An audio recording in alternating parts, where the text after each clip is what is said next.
برکت اسمہ الطیب، آقا صلی اللہ علیہ وسلم کو اللہ رب العالمین نے تمام اولاد آدم کا سید بنایا ہے۔ کس کا؟ تمام اولاد آدم کا سردار، یہ نبی علیہ السلام کو اللہ نے بنایا، اور دنیا کے اندر بھی آپ کی یہی عظمت ہے، صبح قیامت بھی آپ کی یہی عظمت ہے۔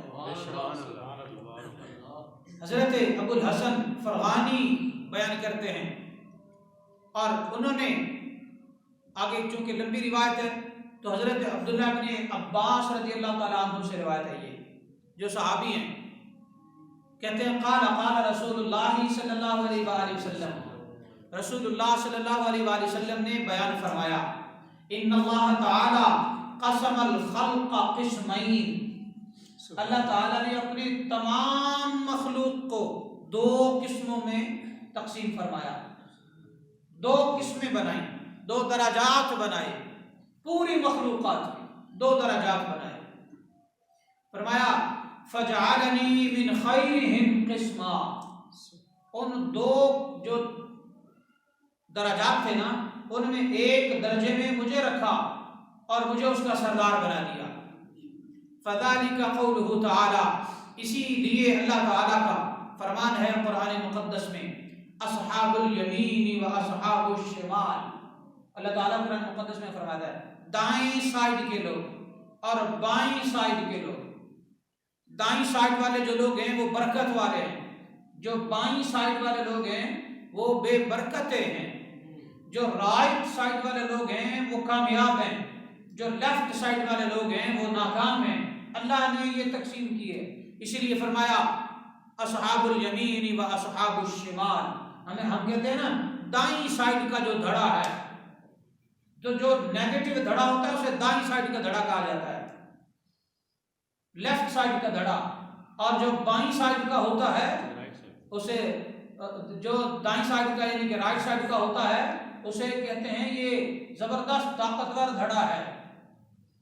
تو آقا علیہ السلام نے شاہ فرمایا یہ دو قسمیں ہیں، رائٹ اور لیفٹ، یہی وجہ ہے کہ صبح قیامت بھی اسی کا اظہار ہوگا، جو جنتی ہیں نامہ اعمال ان کے دائیں ہاتھ میں ہوگا، اور جو جہنمی ہوں گے خدا نخواستہ ان کا نامہ اعمال ان کے ہاتھ پیچھے کر کے، اور بعض کے ہاتھ پیٹوں میں سے گزار کر پیچھے کر کے ان کے نامہ اعمال میں، اور نامہ اعمال جو ہیں وہ بائیں ہاتھ میں یعنی لیفٹ ہاتھ میں پکڑائے جائیں گے۔ تو جس کے بائیں ہاتھ میں نامہ اعمال ہوا اس کے جہنمی ہونے کی دلیل ہے، اور جس کے دائیں یعنی رائٹ ہینڈ میں نامہ اعمال ہوا تو وہ اس کے جنتی ہونے کی دلیل ہے۔ اسی لیے اللہ تعالیٰ نے اصحاب الیمین اور اصحاب الشمال فرمایا۔ تو آقا علیہ السلام نے شاہ فرمایا فَأَنَا مِنْ أَصْحَابِ الْيَمِينِ، میں اصحاب یمین میں سے ہوں، میں دائیں دھڑے والے لوگوں میں سے ہوں اور ان کا سردار ہوں۔ اور فرمایا وَأَنَا خَيْرُ أَصْحَابِ الْيَمِينِ، اور فرمایا میں یہ جو دائیں سائیڈ کا دھڑا ہے نا ان لوگوں میں سب سے بہتر ہوں۔ سبحان اللہ، یا آقا علیہ السلام خود بیان فرما رہے ہیں اور ہمیں بتا رہے ہیں کہ میری عظمت یہ ہے، میری فضیلت یہ ہے، اور اللہ نے مجھے شان یہ دی ہے۔ آگے فرمایا ثم جعل القسمین، اللہ تعالیٰ نے پھر ان میں سے دو قسمیں بیان فرمائی، یعنی دو قسمیں بنا دی اس کی، اخلاصا فجعلنی فی خیرها ثلثا، اور فرمایا اللہ رب العالمین نے جو دو قسمیں بیان فرمائی ہیں نا ان کا توجہ کیجیے گا، جو دو قسمیں بیان فرمائی ہیں ان میں مجھے سب سے بہتر اللہ تعالیٰ نے بنایا، اور فرمایا اسی لیے اللہ تعالیٰ نے فرمایا قرآن مقدس میں فَأَصْحَابُ الْمَيْمَنَةِ وَأَصْحَابُ الْمَشْأَمَةِ وَالسَّابِقُونَ السَّابِقُونَ، فَأَنَا مِنَ السَّابِقِينَ وَأَنَا خَيْرُ السَّابِقِينَ۔ اللہ تعالیٰ کے محبوب فرماتے ہیں کہ پھر اللہ رب العالمین نے اسی لیے بیان فرمایا کہ دائیں سائیڈ کے جو لوگ ہیں اور اصحاب مشأمہ جو لوگ ہیں اور والسابقون السابقون، وہ لوگ جو سبقت لے گئے، وہ لوگ جو آگے بڑھ گئے، اور وہ لوگ جو جنہیں بلند درجات مل گئے۔ تو آقا علیہ السلام شاہ فرمایا پتہ ہے تمہیں کہ جن کو بلند درجات ملے ہیں وہ کون لوگ ہیں؟ جو عظمت میں اوپر چلے گئے، آگے بڑھ گئے، پتہ ہے ان کی وہ کون لوگ ہیں؟ آقا علیہ السلام نے شاہ فرمایا وہ لوگ جو اللہ سبقت لینے کا مطلب ہے جو لوگ اللہ تعالیٰ کے پیارے بن گئے، جو لوگ اللہ تعالیٰ کے جو ہے نا معرفت حاصل کر گئے، اللہ تعالیٰ کی پہچان حاصل کر گئے، پتہ ہے وہ کون لوگ ہیں؟ فرمایا فاصحاب المیمنہ، وہ لوگ دائیں طرف کے لوگ ہیں، وہ رائٹ سائڈ کا دھڑا ہے وہ لوگ ہیں۔ اور فرمایا فانا من السابقین، میں ان لوگوں میں سے ہوں جو سبقت لے گئے، جو اللہ تعالیٰ کا قرب حاصل کر گئے۔ سبحان اللہ۔ فرمایا وَأَنَا خَيْرُ السَّابِقِينَ، تم لوگ صرف اسی بات پر نہ ٹکے رہنا کہ میں اچھے لوگوں میں سے یا عظمت والے لوگوں میں سے ہوں، فرمایا وَأَنَا خَيْرٌ مِّنَ السَّابِقِينَ وَأَنَا خَيْرُ السَّابِقِينَ، جو لوگ اللہ تعالیٰ کا قرب حاصل کر گئے ان تمام میں سے اللہ نے مجھے بہتر بنایا ہے۔ سبحان اللہ، سبحان اللہ۔ اور آگے ایک اور آیت مبارکہ ہے سورہ فتح کی، فرمایا وَجَعَلْنَاكُمْ شُعُوبًا وَقَبَائِلَ، بلکہ سورہ حجرات کی آیت نمبر 13 ہے، اللہ تعالیٰ فرماتا ہے وَجَعَلْنَاكُمْ شُعُوبًا وَقَبَائِلَ، اور ہم نے بنائے تمہارے شعبے اور قبیلے، شاخیں اور قبیلے ہم نے تمہارے بنائے تمہارے خاندانوں میں سے۔ اس آیت طیبہ سے پتہ چلا کہ شعبے اور قبیلے اور خاندان اور خاندانوں کی اندر شاخیں بننا یہ ہمارے بس کی بات نہیں، یہ دو جہانوں کے رب نے بنائے ہیں۔ سبحان اللہ۔ یہاں میں ایک کانسیپٹ کلیئر کرنا چاہتا ہوں بہت سارے لوگوں کا۔ بہت سارے لوگ کہتے ہیں ہم کسی کاسٹ پر بلیو نہیں کرتے کیونکہ ہم لبرل ہیں، کیونکہ سارے انسان جو ہیں وہ برابر ہیں، سارے انسان عظمت والے ہیں، اور ہم قبیلوں اور ہم شعبوں اور ہم قوموں پر کوئی یقین نہیں رکھتے۔ اس طرح کی باتیں آج کل بہت سارے لوگ کرتے ہیں۔ تو دراصل یہ قرآن سے غفلت کی دلیل ہے۔ یہ جملہ دراصل قرآن مقدس جو ہے اس کی تعلیمات سے دوری کی دلیل ہے۔ یہ کہنا کہ میں ہمارا کسی قوم اور کسی کاسٹ پر کوئی بلیو نہیں ہے اور ہم خاندانوں اور قبیلوں کو نہیں مانتے، سارے مسلمان برابر ہیں، اس کا یہ مطلب ہے ہم اسلام کا نظریہ ہی نہیں جانتے، اس کا مطلب ہے ہمیں اسلام کے نظریے سے واقفیت ہی نہیں ہے۔ ہم یہ بات اس لیے لوگ کہتے ہیں کہ کوئی ملک صاحب ہے، کوئی بھٹی صاحب ہے، کوئی کیانی صاحب ہے، کوئی راجہ صاحب ہے، اور ادھر سے کوئی موچی ہے، کوئی نائی ہے، اور پھر کوئی اس طرح کا کوئی تیلی ہے، اور اس طرح کی قومیں ہیں۔ لہذا قوموں کی اونچ اور نیچ جو دنیا داری کی نظر میں ہے اس کو دیکھ کر وہ کہتے ہیں نہیں، ہم بالکل اس بات پر یقین نہیں رکھتے، سارے انسان برابر ہیں۔ یہ دوسرا طبقہ ہے جو اس طرح کی بات کرتا ہے۔ تو میں یہ سمجھتا ہوں قرآن مقدس کے مطالعہ کی روشنی میں کہ سارے انسان انسانیت کے حق کو لے کر تو برابر ہو سکتے ہیں، مگر قوم اور قبیلے کو لے کر کبھی انسان برابر نہیں ہے۔ اللہ نے برابر نہیں کیے، میں کون ہوتا ہوں کہنے والا۔ اسی طرح امیر اور غریب کو اللہ تعالیٰ نے برابر نہیں کہا۔ حق جو بنیادی حق ہے انسانیت کا، اس حق کو لے کر تو انسان برابر ہو سکتے ہیں، مگر قوموں، قبیلوں، شعبوں اور عہدوں کو لے کر انسان برابر نہیں ہے۔ اسی طرح نیکی اور برائی کو لے کر بھی انسان برابر نہیں ہے۔ جو نیک انسان ہیں، نیک لوگ ہیں، وہ اللہ کی بارگاہ میں برگزیدہ ہیں، اور جو برے ہیں یا ظالم ہیں یا حلال و حرام میں تمیز نہیں کرتے اور ظلم ڈھاتے ہیں، اللہ کی بارگاہ میں وہ نیکوں کے برابر نہیں ہیں۔ اسی طرح اللہ رب العالمین نے ارشاد فرمایا قرآن مقدس کے اندر، آیت کا ترجمہ یہ ہے کہ کیا وہ لوگ جو صاحب علم ہیں اور وہ لوگ جو صاحب علم نہیں ہیں کیا وہ برابر ہیں؟ تو اس کا مطلب ہے اللہ نے خود فرمایا عالم اور جاہل برابر نہیں ہیں، پڑھا لکھا ایجوکیٹڈ اور ان ایجوکیٹڈ وہ ایکول نہیں ہو سکتے، اور جو ایجوکیٹڈ ہے وہ زیادہ صاحب شعور ہے اپنی تعلیم کی وجہ سے، اور ایک بندہ دولت مند بہت زیادہ ہے مگر وہ پڑھا لکھا نہیں ہے۔ سچی بات یہی ہے کہ وہ دنیا داری کی چیزوں کو دیکھ کر چالاکیاں تو اس میں ہو سکتی ہیں مگر شعور اس میں نہیں ہوتا۔ شعور آپ کو علم سے ہی آتا ہے۔ شعور آپ کو، یعنی چند لوگ ایسے ہوں گے پوری دنیا کے اندر جو اچھی ڈگریاں نہ حاصل کریں، جو اچھے مدارس میں، اچھی یونیورسٹیوں میں، اچھے اساتذہ کے پاس وہ نہ پڑھیں تو وہ باشعور ہو جائیں۔ ایسے چند لوگ ہیں، کروڑوں نہیں، اربوں لوگوں میں کوئی 10-15 لوگ ہو سکتے ہیں، مگر کوئی بھی فیصلہ 10-15 لوگوں کو دیکھ کر نہیں کیا جا سکتا۔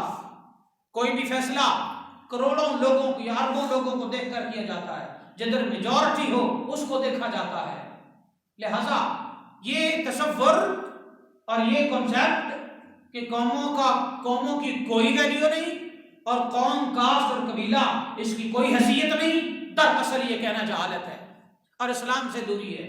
اللہ فرما رہا ہے سورہ حجرات آیت نمبر 13 میں وَجَعَلْنَاكُمْ شُعُوبًا وَقَبَائِلَ لِتَعَارَفُوا، اور ہم نے تمہارے شعبے اور قبیلے بنائے تاکہ تم پہچانے جاؤ۔ اچھا میں اس کی ایک اور مثال دیتا ہوں۔ اللہ تعالیٰ نے سارے انسانوں کو بنایا، سب اولاد آدم ہیں، حضرت سیدنا آدم علیہ السلام کی اولاد ہے۔ آدم علیہ السلام تو نبی تھے، ہم سارے نبی کیوں نہیں؟ ہم نہیں ہیں، ہم عام لوگ ہیں۔ تو اولاد آدم جو ہیں وہ تو بہت سارے نبی بھی ہیں، 1,24,000 کم و بیش انبیاء، وہ سارے نبی ہیں۔ تو حضرت آدم علیہ السلام کی اولاد میں وہ لوگ جن کو اللہ نے نبی بنایا وہ ہم سے اوپر چلے گئے۔ کتنے اوپر؟ اتنے زیادہ عظمت میں اوپر چلے گئے کہ ہم ان کے برابر کبھی نہیں ہو سکتے، ہم ہمیشہ ان سے نیچے رہیں گے، وہ ہمیشہ ہمارے سردار رہیں گے۔ یہ اللہ نے، یہ جو درجہ بندی ہے یہ اللہ نے ہی بنائی ہے۔ آ جائیں آقا علیہ السلام کی آل کی طرف آ جائیں۔ حضور سید دو عالم صلی اللہ علیہ وآلہ وسلم آپ نے اپنی آل کو، یعنی جو سید ہیں، جو اولاد فاطمہ و علی ہیں، جو صرف اولاد علی ہیں وہ نہیں، جو اولاد فاطمہ و علی ہیں یعنی حسنی حسینی سید، وہ پوری امت سے زیادہ عظمت والے ہیں، اور حدیثوں میں باقاعدہ طور پر ان کی عظمت آئی ہے۔ ان کے بعد ہاشمی ہیں، ان کے بعد قریشی ہیں، اور ان کے بعد پھر پوری امت کے وہ تمام قومیں، کاسٹ اور قبیلے ہیں جن کو اللہ تعالیٰ نے جس انداز سے عظمت عطا فرمائی ہے۔ پھر ان کی درجہ بندیاں ہیں۔ تو یہ قبیلے اللہ نے بنائے، یہ کاسٹ اللہ نے بنائے، جس طرح زبانیں اللہ نے بنائی ہیں اسی طرح قبیلے بھی اللہ نے بنائے ہیں۔ اور جن قبیلوں میں نیک لوگ زیادہ ہیں ان قبیلوں کو اپنے اوپر فخر کرنا چاہیے۔ جن قبیلوں نے اسلام کی خدمت زیادہ کی ہے، جن قبیلوں کے اندر اللہ کے اولیاء زیادہ ہیں، وہ قابل فخر ہیں، اور جن قبیلوں کے اندر علماء بڑے لیول کے ہیں وہ قابل فخر ہیں۔ ہاں، فخر کے لیے دولت مندی ہونا ضروری نہیں ہے۔ ہمارے ہاں آج کا جو سٹینڈرڈ ہے قبیلوں کا، وہ دولت کو دیکھ کر کیا جاتا ہے، یہ بات قابل مذمت ہے۔ جن کے پاس دولت زیادہ ہے وہ دوسروں کو گھٹیا سمجھتے ہیں۔ جب تک یہ قوموں قبیلوں کی تقسیم اللہ کی مرضی کے مطابق تھی، ہے اور رہے گی، تب تک انسانیت کے حق حقوق برابر رہیں گے۔ جب یہ قبیلوں کا اونچ نیچ کا جو تصور اور یہ نظریہ اور کنسیپٹ ہے اس کو دولت کے معیار پر پرکھا جائے گا تو تب پھر انسانوں کی تذلیل شروع ہو جاتی ہے۔ جب آپ دولت کے معیار کو دیکھتے ہوئے، جائیداد کے معیار کو دیکھتے ہوئے آپ کہتے ہیں کہ لو جی ہم بڑے قبیلے والے ہیں کیونکہ ہم بڑے دولت مند ہیں، اس کا یہ مطلب ہے کہ آپ بڑے گھٹیا ذہن والے ہیں۔ کیونکہ جو دولت مند زیادہ ہے وہ متکبر بڑا ہوتا ہے۔ جس کے پاس دولت زیادہ ہے، میں 100% لوگوں کی بات نہیں کر رہا، اکثریت کی بات کر رہا ہوں، بروں میں اچھے لوگ بھی ہوتے ہیں، لہٰذا جس کے پاس دولت زیادہ ہے وہ متکبر اتنا بڑا ہے، جس کے پاس دولت زیادہ ہے وہ ظالم اتنا بڑا ہے، جس کے پاس دولت زیادہ ہے وہ لوگوں کا حق اتنا ہی بڑا چھیننے والا ہے۔ چاہیے تو یہ کہ جس کے پاس دولت ہے وہ زیادہ بانٹے، جس کے پاس دولت زیادہ ہے وہ ظلم سے ہاتھ روکے، ظلم نہ کرے بلکہ ظالموں کے بھی ہاتھ روکے۔ چاہیے تو یہ ہے۔ دولت اس لیے نہیں آتی کہ آپ بڑے دولت مند ہو کر آپ کہیں میں بڑے قبیلے والا ہوں، یہ موچی ہے، یہ نائی ہے، یہ میرے سامنے کیا ہے، اس کی کیا اوقات ہے، ہرگز نہیں۔ تو قبیلے بنائے اللہ نے، قبیلوں کو عظمت دی اللہ نے، خاندانوں کو بڑائی دی اللہ نے۔ وہ لوگ جو اپنے بیٹیوں کے رشتے اپنے ہی خاندان میں یا اپنے لیول کے خاندانوں میں کرنا چاہ رہے ہوتے ہیں، یعنی اگر کوئی ملک ہے تو وہ کہے گا میں ملک خاندان میں کروں گا، اور وہ یہ بھی ساتھ کہتا ہے چلو اگر ملک فیملی میں رشتہ نہیں ملتا تو جو ہمارے جوڑ کے لوگ ہیں ان میں ہم رشتہ کریں گے۔ تو یہ بات بالکل ٹھیک ہے، یہ بات، یہ فیصلہ، یہ کانسیپٹ، یہ ذہنیت پسماندہ نہیں ہے، یہ ذہنیت جاہلانہ نہیں ہے، یہ ذہنیت متکبرانہ نہیں ہے، یہ سوچ اور یہ تھنکنگ اور اس انداز کا یہ جو نظریہ اور کنسپٹ ہے یہ اسلام کے خلاف نہیں ہے بلکہ عین اسلام کے مطابق ہے. شرط یہ ہے کہ اس کے اندر دولت میں یار نہ ہو، ایمان اور تقوی اور نیکی اور علم میں یار ہو. یہ بات ہمیشہ ذہن میں رکھیے گا. ہمارے ہاں معیار جب سے دولت بنی تب سے انسانیت کو چھوٹا سمجھا جانے لگا. تو یہ قبیلے اور یہ جو شعبے بنے ہیں، یہ جو خاندان بنے ہیں، یہ کسی کو چھوٹا بنانے کے لیے نہیں بنائے اللہ نے، بلکہ یہ خاندان اللہ تعالیٰ نے تقسیم کر دی ہے کہ اگر کوئی چمڑے کا کاروبار کرتا ہے تو اسے آپ وہ نام دے دیں، مگر اس کا مطلب یہ نہیں کہ وہ گھٹیا ہے. نہیں، آج چمڑے کا کام کرنے والے جو ہیں وہ اتنے بڑے لیول پر جا چکے ہیں کہ وہ کھرب پتی ہو چکے ہیں. کھرب پتی جنہیں ہم موچی کہتے تھے، حالانکہ ہمیں پتا ہونا چاہیے کہ چمڑے کا کاروبار کرنا نبیوں کی سنت ہے. اسی طرح جو درزی ہیں، ہم درزیوں کو بھی کہہ رہے تھے نہیں بس خیر ہے، ٹھیک ہے، اتنی زیادہ عزت نہیں، بس ٹھیک ہے، مزدوری ہے نا. اس طرح کی باتیں ہم کرتے ہیں. دیہڑی دار ہی ہے نا، تو چونکہ ہم دیہڑی داروں سے کیوں سمجھ رہے ہیں وہ درزی ہے اس لیے نہیں، ہم دیہڑی دار اس لیے سمجھ رہے ہیں اس کے پاس پیسہ کم ہے، ہمارے پاس پیسہ زیادہ ہے. یہ سوچ گھٹیا ہے. درزی ہونا گھٹیا نہیں، آپ کا ملک ہونا گھٹیا نہیں، کسی کو کم تر سمجھنا یہ گھٹیا سوچ ہے، اور اسلام اس سوچ کے خلاف ہے. اسی طرح اگر درزی کی بات کرتے ہو تو آج کتنی بڑی بڑی فیکٹریاں بنی ہوئی ہیں کپڑے کی، پوری دنیا میں پاکستان کا بھی کپڑا جاتا ہے. کھرب پتی لوگ ہیں وہ جو کپڑے کا بزنس کرتے ہیں. اگر کوئی صرف کپڑا سیل ہی کرتا ہے، آپ دیکھ لیں راولپنڈی اسلام آباد کی مارکیٹس میں اکثر لوگوں سے وہ لوگ بہتر ہیں، مال میں، دولت میں، ہر کچھ، سب کچھ انہیں اللہ نے دیا ہوا ہے. تو کپڑے کا کاروبار کرنا بھی نبی کی سنت ہے. تو پھر کپڑے کا کاروبار کرنے والا گھٹیا تو نہ ہوا، وہ تو نبی کی سنت ادا کر رہا ہے. اسی طرح کوئی درزی ہے تو اللہ کے ایک نبی نے درزی ہونے کا بھی کاروبار کیا، تو وہ گھٹیا تو نہ ہوا، وہ تو عظمت والا ہے. دیکھنا یہ ہے علم میں، تقوی میں، نیکی میں، پرہیزگاری میں، شرافت میں، حلال خوری میں کون سا خاندان آگے ہے اس میں رشتہ کر لو بس. مگر جب سے دولت میں یار بنا، یہ میں چوتھی بار کہہ رہا ہوں، جب سے دولت سٹینڈرڈ اور معیار بنا ہے، ہم انسانیت کو تذلیل میں لے کے جا رہے ہیں. اور یہ معیار مسلمانوں کا نہیں ہے، یہ معیار اسلام کا نہیں ہے، یہ معیار یہود و نصارہ کا ہے. کیونکہ اگر آپ سورہ آل عمران کو پڑھ کے دیکھیں تو اس میں باقاعدہ طور پر بہت ساری آیات اسی موضوع پر اتری ہوئی ہیں، اور ان آیات میں شان نزول نازل ہونے کا سبب اور وجہ یہ ہے کہ یہودیوں نے کہا تھا او مسلمانوں، تم اپنے آپ کو بڑی چیز سمجھتے ہو، تم اپنے آپ کو بڑا اللہ کے مقرب سمجھتے ہو، اگر تم اللہ کے مقرب ہوتے تو تمہیں تن پر پہننے کے لیے پورے کپڑے ہی مل جاتے، کیونکہ اللہ کے مقرب تو ہم ہیں. ہم یہودی، ہمارے بزنس زیادہ ہیں. اس وقت بھی یہودیوں کے بزنس زیادہ ہوتے تھے. آقا علیہ السلام نے خود یہودیوں سے قرضے لیے ہوئے ہیں. حضرت علی رضی اللہ تعالیٰ عنہ خود یہودیوں کے باغ میں مزدوریاں کرتے رہے ہیں.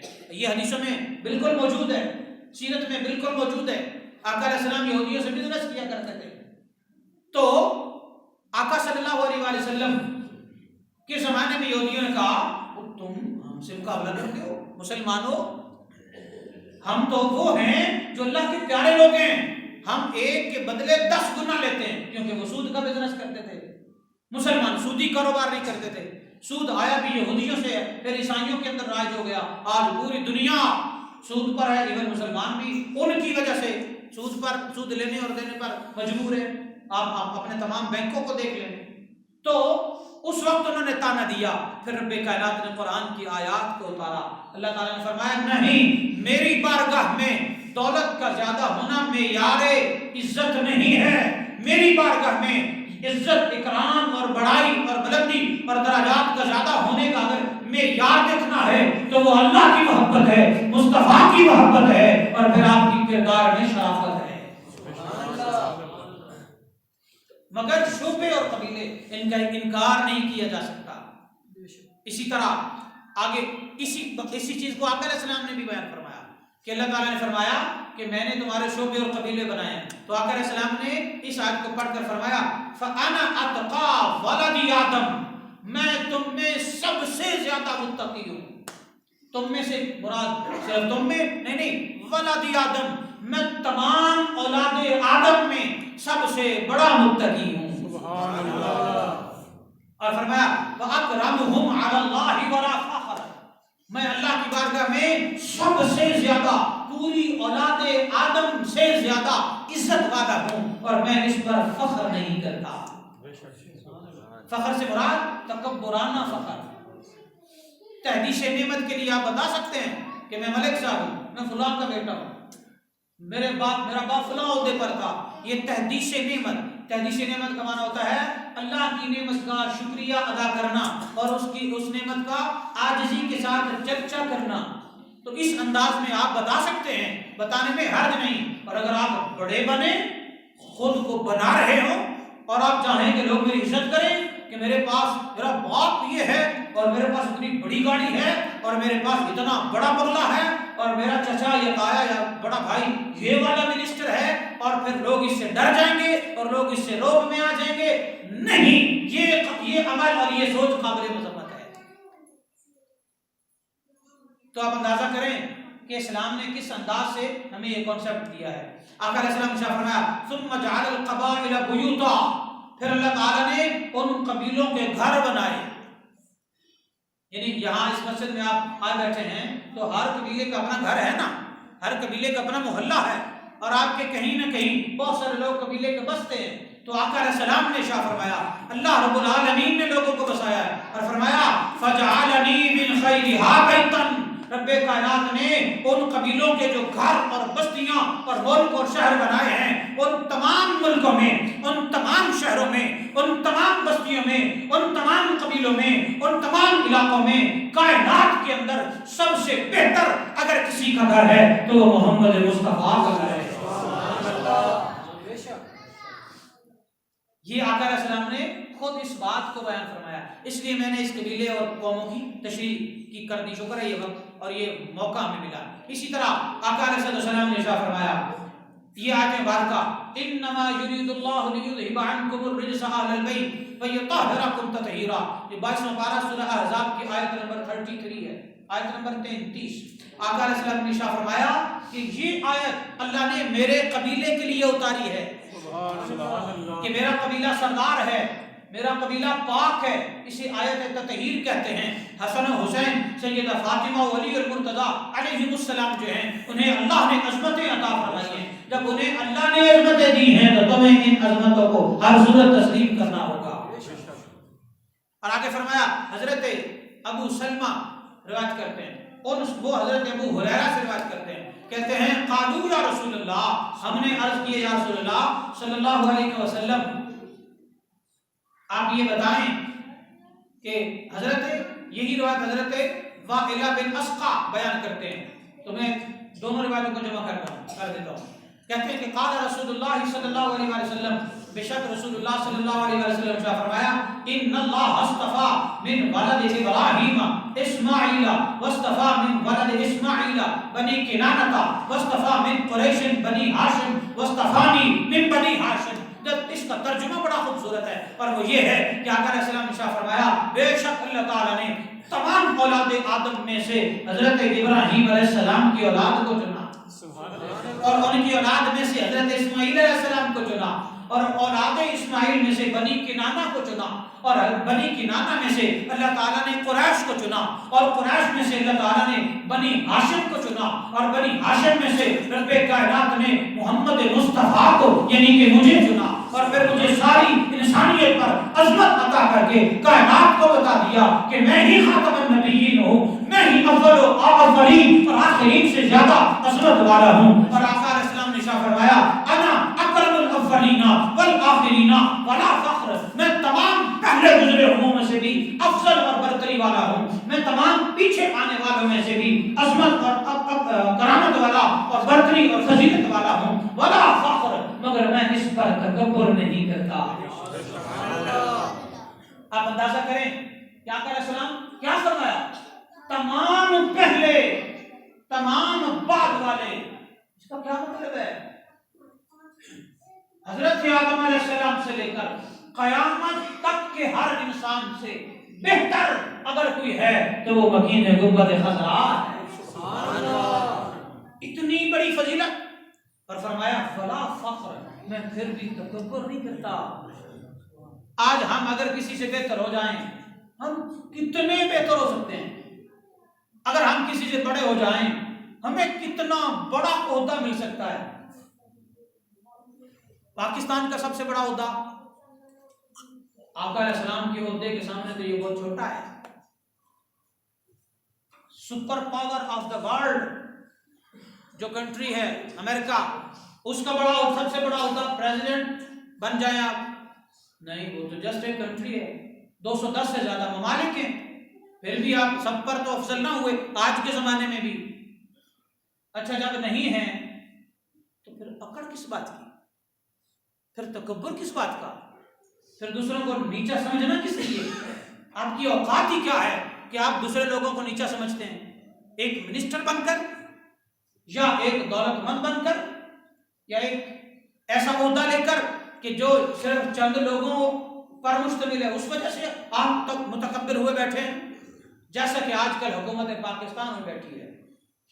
آقا صلی اللہ علیہ وسلم کے کلمے پر یہ ملک بنا تھا، مگر ملک پاکستان میں حکومت وقت میں دین کے ساتھ محبت کرنے والے لوگوں کے ساتھ ان کے اوپر دہشت گردی کے الزامات لگائے، انہیں ٹیررسٹ کہا، انہیں ملک دشمن کہا، ایون انہیں اسلام دشمن کہا، جبکہ وہی اسلام کا نام لیتے ہیں۔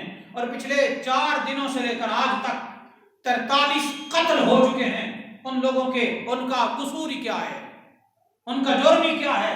وہ یہ کہتے ہیں کہ فرانس کے سفیر کو باہر نکالو، یہ ان کا جرم ہے؟ یہ تو اور بھی بڑی دنیا کہتی ہے، انہیں جا کر سیدھی گولیاں کیوں نہیں مارتے ہو؟ کس بات کا تکبر ہے عمران خان صاحب آپ کے اندر؟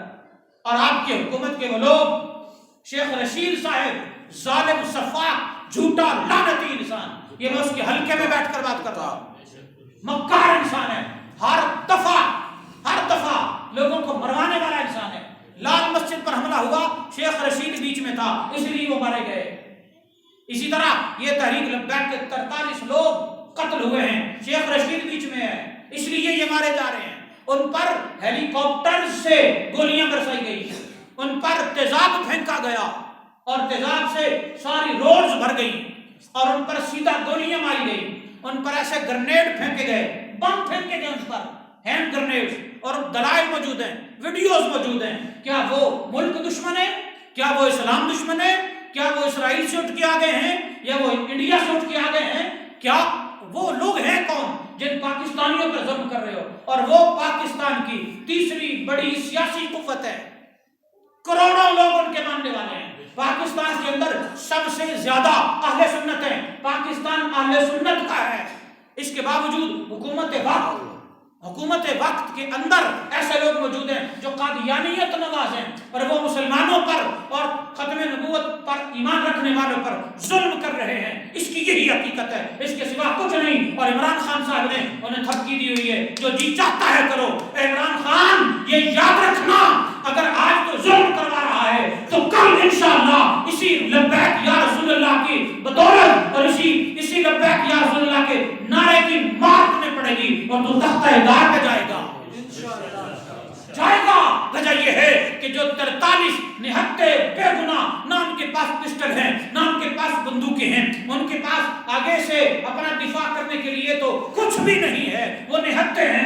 آسمان دیکھ رہا ہے، کائنات دیکھ رہی ہے، میڈیا پر لوگ چیخ چیخ کر کہہ رہے ہیں ان پر ظلم نہ کرو، یہ صرف احتجاج کرنے ہی تو آ رہے ہیں، یہ کوئی بم اور ٹینکس لے کر تو نہیں آ رہے، یہ ان کا مطالبہ مان لو۔ پہلے دو وزیروں نے اور ایک گورنر آف پنجاب نے بیٹھ کر ان سے وعدہ کیا اور اس وعدے سے مکر گئے۔ اس وعدے سے مکرنے کی وجہ سے یہ جو 2 وزراء ہیں اور گورنر ہے خود اس حکومت کا، یہ جھوٹے نکلے ہیں۔ یہ 62-63 آئین کی جو شرک ہے اس کے مطابق یہ غلط ہیں، یہ صادق اور امین نہیں رہے، ان کو مستعفی ہو جانا چاہیے۔ اور وزیر اعظم نے خود کہا تھا کہ میں خود یہ اعلان کرتا ہوں کہ ان کے قائد کو چھوڑ دیا جائے گا، ان سے پرچے ختم کر دیے جائیں گے اور ان کو امن و امان میں رہنے دیا جائے گا۔ ان پر جو ہم نے بلا وجہ بدماشی کرتے ہوئے ان کو کل عدم قرار دیا، یہ سارا کچھ ہم ختم کریں گے۔ وزیر اعظم خود جھوٹا قرار پایا ہے اور وہ آج تک اس بات کو مان ہی نہیں رہا، اور وہ یہ کہہ رہا ہے کہ میں تو انہیں ختم کروں گا، میں تو انہیں یہ کروں گا وہ کروں گا۔ تجھے 126 دن یاد نہیں ہے جب تم نے سوشل حکومت وقت کا جب تم نے بل جلائے تھے، جب تم نے انہیں قتل کرنے کی دھمکی دی تھی، شیخ رشید کی ویڈیو موجود ہے، اس نے کہا تھا مار دو ان کو، اس نے کہا تھا قتل کر دو ان کو، جہاں بھی نون لیگ کو نہ ملتے ہیں انہیں مار دو۔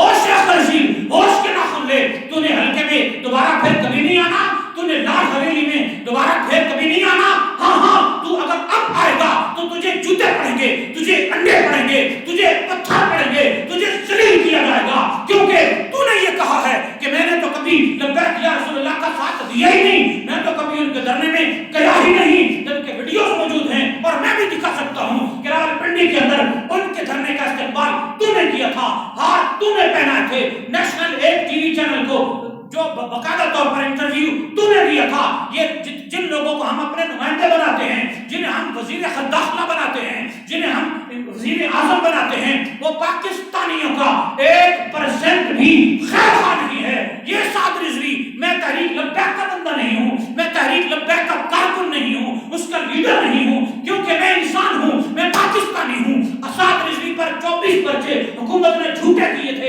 اور ان پرچوں کو 24 مرتبہ پاکستان کی عدالتوں نے، پاکستان کے ججز نے، پاکستان کے قانون نے 24 بار کہا سعد رضوی بے گناہ ہے، یہ ٹیررسٹ نہیں ہے، یہ ظالم نہیں ہے، یہ ملک دشمن نہیں ہے، یہ ملک دشمن ایجنسیوں کا نمائندہ نہیں ہے۔ اس کے باوجود 4 ہفتے ہو گئے ہیں تم نے انہیں اسے جیل میں رکھا، پھر اسلام آباد لے کر آئے، اس کے اندر بھی تم لوگ جھوٹے ہو، اس کے باوجود تم ظلم کر رہے ہو۔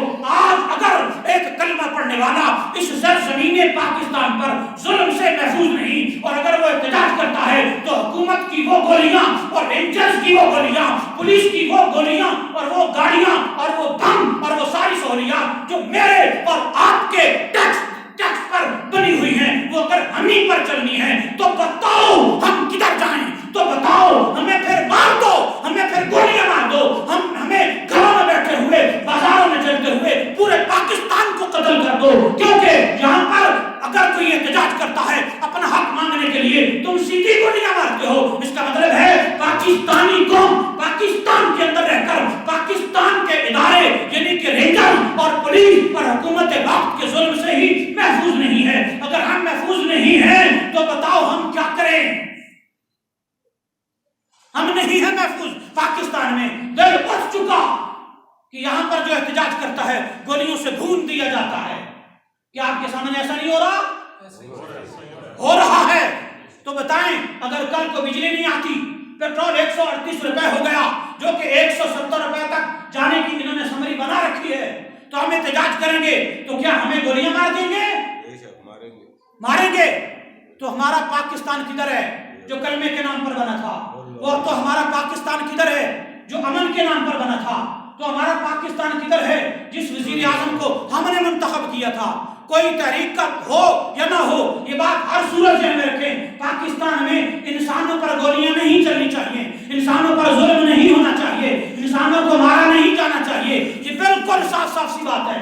کوئی کسی تحریک سے تعلق رکھتا ہے، اس پر جرم ثابت کرو، مار دو، اسے پھانسی دے دو، اسے جو مرضی کر دو، اور اگر ایک کوئی بندہ احتجاج کرتا ہے اسے گولیاں مار دو گے؟ نہیں، ہم ان ظلم کیے جانے کے معاملات پر احتجاج کرتے ہیں، ہم اس کی شدید مذمت کرتے ہیں، ہاتھ کھڑا کر کے مذمت کریں۔ ہم تحریک لبیک کے وہ لوگ جن کو بغیر جرم ثابت کیے گولیاں ماری گئی، ہم اس کی مذمت کرتے ہیں، اور وہ لوگ جنہوں نے پاکستان پولیس کے نوجوانوں کو قتل کیا ہے، ہم ان کے قتل کرنے کی بھی شدید مذمت کرتے ہیں۔ ہاتھ کھڑے کریں۔ پولیس والے بھی ہمارے، ادارے بھی ہمارے، رینجرز بھی ہماری، اور لبیک والے بھی پاکستانی اور ہمارے۔ یہ ظلموں سے تم حکومت کروا رہی ہے۔ اگر حکومت چاہے تو ایک دن میں امن ہو سکتا ہے، کیوں نہیں کروا رہی؟ ہم پاکستان میں امن چاہتے ہیں، ہم پاکستان میں قتل و غارت نہیں چاہتے، ہم پاکستان میں اپنا حق چاہتے ہیں، اور وہ حق یہ ہے کہ ہمیں امن سے جینے دیا جائے۔ اور اگر حکومت یہ کہتی ہے یہ دہشت گرد ہیں، لگاؤ ان پر قانون، کرو ان کی عدالتوں میں فیصلے، اور جس کا جو ایجنٹ ثابت ہوتا ہے اسے 2 سزا۔ وہ ہماری پھپھی کا پتر نہیں ہے، وہ ہماری خالہ کا بیٹا نہیں ہے، میں تحریک کا بھی بندہ نہیں ہوں، اس کے باوجود ہم سے یہ اٹھتے ہوئے لاشیں پولیس والوں کے، یہ اٹھتے ہوئے لاشیں پاکستان کے نوجوانوں کے ہم سے نہیں دیکھے جاتے، ہم سے نہیں دیکھے جاتے۔ ہم عمران خان، ہم دل سے دکھی ہیں، اے چیف آف آرمی اسٹاف صاحب، ہم دل سے